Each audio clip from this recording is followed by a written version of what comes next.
नमस्कार, मी दिनेश आरपुडे. रायगड मिररच्या आजच्या बुलेटिनमध्ये आपलं स्वागत. आताच एक मोठी बातमी येते. ही एक ब्रेकिंग न्यूज आहे.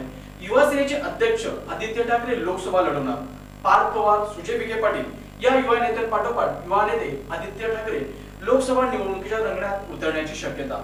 विधानसभा विरोधी पक्षनेते राधाकृष्ण विखे पाटील यांचे चिरंजीव सुजय विखे पाटील यांनी आजच काँग्रेसमधून भाजपात प्रवेश केला असून सुजय हे अहमदनगर लोकसभा मतदारसंघातून भाजपाकडून उमेदवारी मिळेल, तर शरद पवार यांचे नातू पार्थ पवार हे राष्ट्रवादी काँग्रेसकडून मावळ लोकसभेसाठी उमेदवार असतील.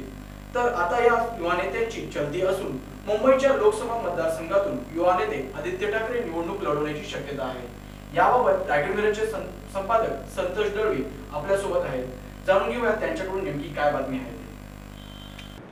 दिनेश, तुला माहिती आहे की राजकीय क्षेत्रामध्ये ज्यांचे अधिक वर्चस्व आहे त्यांची तिसरी पिढी राजकारणात येत आहे. याची अनेक उदाहरणे आपल्या देशात, महाराष्ट्रात, इव्हन रायगड जिल्ह्यातही याची अनेक उदाहरणे आहेत. आदित्य ठाकरे लोकसभा निवडणूक लढवतील सध्या तरी असं वाटत नाही. अशा राजकीय बातम्यांचं स्पेक्युलेशन असतं.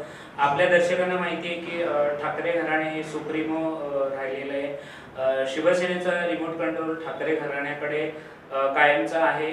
आदित्य ठाकरे यांच्या रूपाने तिसऱ्या पिढीकडे हा रिमोट जातोय.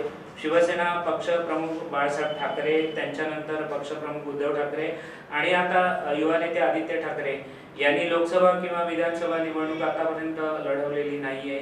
युवा सेनेच्या कार्यकर्त्यांना वाटत असावं की आदित्य ठाकरे यांनी लोकसभा निवडणूक लढवावी, त्यामुळे ही बातमी पसरली असावी. मात्र आदित्य हे लोकसभा निवडणूक लढवतील असं बोललं जात जरी असलं तरी मातोश्रीमधून अशा प्रकारची बातमी आलेली नाहीये. पार्थ पवार म्हणा किंवा सुजय विखे पाटील म्हणा, हे युवा नेते लोकसभा निवडणूक लढवत असल्याने आता युवा सेनेच्या नेत्यांनाही वाटत असावं की आपल्या नेत्याने लोकसभा निवडणूक लढवावी, त्यामुळे ही बातमी पसरली असावी दिनेश, असं मला तरी वाटतं. धन्यवाद दळवी सर. आता खरंच आदित्य ठाकरे हे लोकसभा निवडणूक लढवतील का हे पाहणे औत्सुक्याचे होईल.